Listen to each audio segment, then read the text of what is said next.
how many people saw that survey? That was, it was in between week 3 and week 4. Anybody see it?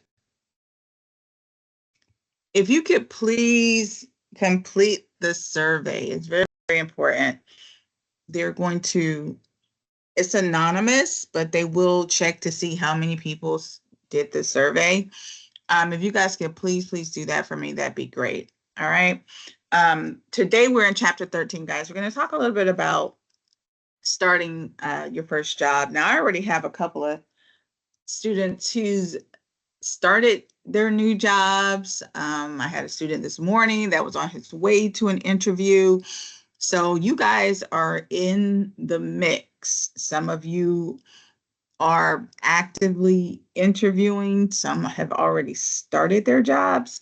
So I know that this idea of imposter syndrome, which you may or may not have heard of before, may be happening to some of us. You know, imposter syndrome happens when you're starting something new and it's like, okay, I have the title, I have the degree, but truth be told, I still don't feel like I know what I'm doing. Whether it's true or not, like you probably do know what you're doing, but it's a new environment, it's a new industry. So you're going to feel like you're faking it. We call that imposter syndrome. Funny enough, you'll see a lot of celebrities or entertainers that have this for some reason. They can go off to the NFL, they can win a Grammy, they can be and win an Oscar, and they still feel as if, did I do that? Was that really me? Or did they just give that to me? And they have this imposter syndrome, even though they've done all this work and they've, toiled since they were 5.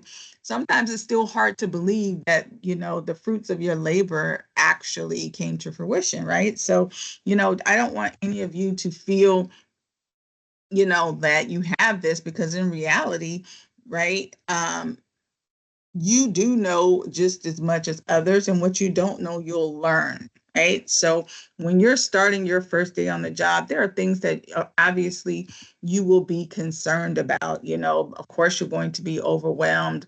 We know by now that we should know the company, backwards and forward. And, when you first start, like I said before, there's really only 3 times that you'll probably engage with HR the most. One is when you're interviewing. The second is when you're onboarding, which you'll be doing when you start your new job. And third is, unfortunately, when you're offboarding. Now, they do trainings and things of that nature, but, this is the time, these times are the very specific to employees. And this is where you want to ask as many questions as possible. This is where you want to ensure that you have all your information. Now, I say that because, listen, I don't know the type of companies you're going to work for. If you go work for a really small company, it may be better. But when you're working for these larger institutions, like, it can be a nightmare to get a hold of HR after you've done your onboarding. So then some of us, we don't even think to like bring all of our information. Like, I don't know, for some weird reason, probably because I was in the military, I've always had my social security card and birth certificate on me. I don't know why, but I've always had. But that's not common for some people. I hear some people say, my mom still has their birth certificate. Give me a thumbs up if your mom still has your birth certificate. I couldn't believe some people's like, get out of here, Samantha. See, very common, very common. Because I was in the military, we needed that stuff. So, I got mine from my mom, right at 18. But a lot of people don't. And you'd be surprised how much you need it, because, your social, your birth certificate, or your driver's license, those are all primary IDs, right? So, make sure you have your primary IDs on you. Even if you have children or husbands or spouses, make sure you have their information, even if you don't have the physical on you, because you don't want to go through that situation where now you have to run back and get all this stuff and bring it in another day. It just causes unnecessary stress, right? We already know we need to be on time. being, enthusiastic and pleasant. First impression is a lasting impression, right? So we know those things, and, hopefully, once you've, well, I was going to say, where you're supposed to be, but sometimes where you've interviewed may not be where you're working. So you may have to ask questions again, maybe from your HR person. Is there parking? Am I going to have to do new security? Where do I go? Some of those questions you can ask, if you notice that your first day on the job is at a different location from where you've interviewed. So ask those questions over again. You don't want to be that person that's late because you got lost or you didn't know where to park or you had to go through security. We know those things, right? Even with remote onboarding, sometimes you may have to do a training online if you're working for a company that's all over Florida and maybe they do some training online. That could be a thing. Who knows? Probably most of you won't have to deal with that, but there may be a lot of other training that is online. So just be mindful of that fact. Again, a lot of this depends on the type of company that you work for. I will say the larger the company, the more that they have gotten into remote things, whether it's remote training or, meetings or whatever. Now, if you're working for a smaller institution, then probably not, but you never know. So just be mindful of that. Now, when you do your new hire training, it's probably going to be done with a large group of people. And I know we get really, really shy because these people we don't know, and some of the individuals may come from different departments. They won't all come from, where you're going to be working, but, so that makes it very difficult for some of us to ask questions, but don't be shy because, like I said, this may be one of the few times that you get the HR person's ear. A lot of times in these meetings, you'll be meeting the CEO if you haven't met them, and really important people. So, try to get over that shyness so that you can ask the questions that you need to ask. And we'll talk about what some of those look like in a minute. Make sure you wear comfortable shoes, guys. A lot of times these people want you to walk the site if it's a big site, or even if it's not a big site. Now, if you are in the VA program or whatever, clearly you may not, to wear comfortable shoes. But sometimes, your first day on the job, you don't know what to expect. So you want to look your best. But I would say always wear comfortable shoes because you just never know what they're going to be doing. Now, hopefully the HR person that, gives you your offer letter will give you this insight. But if they don't, then just try to ask a few questions, as many as you can, to her, not a lot, but the ones that will help you not make a good impression, right? So when it comes to the questions that you will ask in training, here are a few that chapter 13 talks about. They talk about, obviously, what hours am I expected to work? Are there emergency numbers? IT issues is always a big one, right? Human resource contact, because maybe the person that's training you is not your HR contact. Maybe your company is big and they have different HR people for different departments. Supply sometimes is a thing, depending upon how big the company is, and they may have a whole protocol for that. I don't know how many people have ever started a job and they give you an empty desk and you're just kind of like sitting there, like it's the worst. And you don't even have a pencil or a pen, so I say bring your own because you just never know. You don't want to be just sitting there looking crazy, right? Because maybe, I know a lot of us are really excited about the job, but sometimes you don't get to start work until like a few days after they put you through all this training. But with the training, it's a it's a hurry up and wait type scenario, right? Because you have to wait for the training, then they send you to lunch, or maybe you have to wait for somebody else, or maybe somebody else is late, and you're just sitting around twiddling your thumbs. So those first couple of days are going to be kind of, that way. But that's why it's important to have your questions ready. That way you can at least, get this stuff out of the way.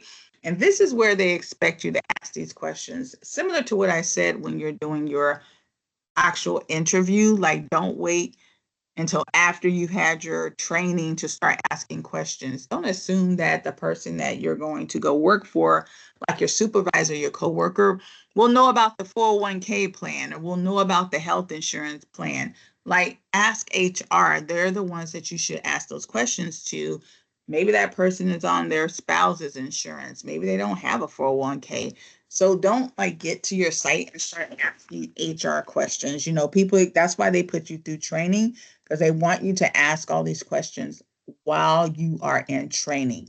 If you're on site, obviously the building openings and closings, you don't want to be that person that forgot their keys or got dropped off by a spouse early and you can't even get in the building. So make sure you ask those questions. If you need a badge, or where do I get my badge from, those types of things. Like I said, most of you won't be remote, but there are even a few remote questions that you could ask, particularly if you guys have like quarterly trainings or stuff like that. But most of those remote things, they'll tell you once you're in the training. Now, chapter 13 talks about updating your profiles, your like LinkedIn and, wherever you have your profile. Now, I'm going to say this. I personally don't throw any new job on LinkedIn until I've been there for 30 days. Now, that's just me. And I say that to you, and I even waited for like maybe 60 days, 90 days on one company, and it still was a bust. And I almost want to take them down, but I already have them up, so I'm just going to leave them.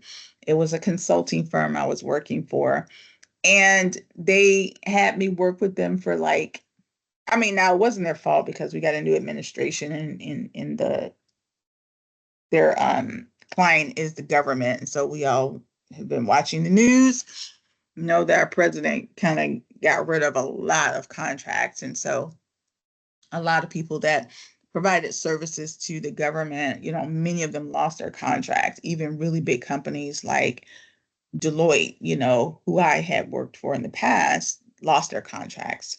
So I wasn't like upset that, the project got pulled, but it was like right after I was like, oh, let me post them on my account, now that I'm doing some work. And then I think I had started working for them in like November.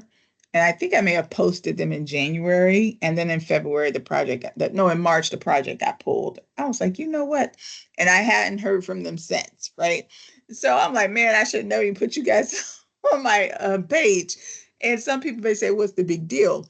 Well, you just never know. Like, people do watch your page, and you can turn off the notifications if possible, because LinkedIn will notify everybody that you're linked with every time you make a change. Can you imagine, oh, I work for them. Now I work for them. No, I don't work for them. Then somebody may be thinking, ooh, this person jumps around jobs or whatever, right? So I always like to wait it out to make sure it's somewhere I'm going to be, the same way a company will wait 90 days to decide if you're a good fit. Well, hey, I'm going to wait 90 days to see if you're a good fit too before I start promoting you, because a lot of companies will even want you to promote them on your LinkedIn page. Some companies even have the nerve to ask you to go on LinkedIn and make sure that you update or connect with them. And they're doing that just so they can be a part of your network and your network can see them. I mean, you're not required to do that. I actually think it's in poor taste to even ask people to do that. But whatever, they do it. When you update your LinkedIn, it's totally up to you. But I would say at least wait 2 weeks, right? Make sure the company is somewhere you want to be before you do that. But at the end of the day, do you want to update that? Absolutely, right? Because there could be other people that are connected to that entity, and they may reach out to you. That's one thing that a lot of people do on LinkedIn. I get LinkedIn requests every single day because somebody has combed through my profile and said, oh, this person is connected to her. Let me try and connect to her as well, because people can look at your profile. They have some ability to look at your profile. It's not like private like some of the other ones, but they still have to request to link with you, right? So then they'll do that and they'll see, they may say, oh, this person schooled at Southern Tech. And they may ask to link with you. And then now you have access to all of their links. You can't just reach out to their links, but you can ask them to make an introduction, which is what LinkedIn is all about. That's where that whole networking concept comes from. So something else chapter 13 also talks about is this idea of performance evaluations. Some of us may have had them, some of us may not, but it is a big part of your career progression. If you go work for like the government, they're really big on evaluations. Most large institutes, like if you're in the VA program, you go work for a pet hospital, they're probably going to have some performance evaluation. If you go work for like a major construction firm, residential real estate, commercial real estate, for example, you're probably going to have some formal evaluation process. Now if you go work for a smaller company, they may or may not have it, right? But if they do have it, I definitely want you to take it seriously, especially, if you ever decide to go work for the government, because the government is still one of the few industries that will ask for your performance evaluation at your last job. They'll say, send us a copy of your last performance evaluation. You're like, what? Man, you don't want to see that. That person just threw that together. But you want to keep your performance evaluations and you want to take it serious, even if the company that you're working for, they're just, some companies just try to, maybe because they have a contract with the government or a contract with something, they'll just try to have it done. It could be part of the requirements. And so at the end of the year, they'll just say, hey, we got to put together this performance evaluation. Here's what I always say. Always keep you a file of things that you do. You do so much in your day-to-day job, and sometimes you may do more than what you're supposed to do. Let's say you cover for a person while they're out on leave. You take on 3 projects instead of 2. You're constantly going above and beyond for customers. You guys just blinked out. Can you still hear me? I don't know if that was my internet or what just happened. Give me a thumbs up if you can still hear me. Okay, not sure what that was. Okay, or whatever the situation may be, you want to, a year from now, thanks guys, you may not remember all the stuff that you've done, but if you have a company that's not good at performance evaluations and they just try to throw that stuff together, you want to be able to go back into your file, and when your supervisor, and I put that in quotes, says to you, hey, we need to do a performance evaluation really quickly, just write something up. No problem, Bob. I'm going to go back to my file and I'm going to politely remind Bob of everything that I've done, so that when Bob goes and recommends me for something, he better recommend me for a raise or a cost of living increase or something, because 9 times out of 10, if Bob is not a good supervisor, he's forgotten everything he's asked you to do. Trust me, do not. Your supervisor is going to remember what they ask you to do. So you have to remember what you've done, especially if it is doing well. Let's say if you're in residential, HVAC, electrical, whatever, and they say you have to maintain a 95% customer satisfaction rate, and you every month you get your little report, 97%, 100%. Well, that means gone above and beyond. Keep that information. Do not assume that the company has this wonderful file on you and they're watching your progress and they're supporting you. No, that's not how it works. Most time in HR, they have disciplinary files, they have onboarding and offboarding. They do not go, dig into the details of making sure they keep track of all the wonderful stuff that you do. They just don't, right? That is your responsibility to make sure that you do, right? Of course, we know that all places have etiquette, how you behave in one environment may be totally different from how you behave in another. If you are working offsite most times, but then you have to go to the corporate office, do quarterly. I remember when I used to work in new home construction, I worked at the construction site where they built the homes. Like I worked in a sales office. And a lot of those guys that were building the homes, y'all know how it is when you're on construction sites. It's loud, music is playing, all kinds of things, right? But then we would have to, I don't know if it was at the end of the month or whatever, we would have to go to the corporate office, right? You can't bring all that into the corporate office, right? So you got to know when you're on the on site and however you perform there, like don't do it in corporate office where you have the top bosses and things of that nature, right? Just things that we just know, we should know, right? We should know. Don't make the mistake of assuming, oh, I work really hard, so that means I can just, behave anyway, which I don't know, for some reason, some people actually think that. They actually think because they're like doing super, super good for the company, that gives them I guess, some type of leeway. Listen, let me be honest. You probably are doing really good for the company, but what I've always said is to check your ego at the door, because you're probably not the first person. You want to be the last person to do very, very well. And at the end of the day, when you work for a company, it's not about you. I know you're part of what they call one of the stakeholders, but there are a lot of stakeholders at companies. And the company is never, ever going to drown trying to please one of its stakeholders, right?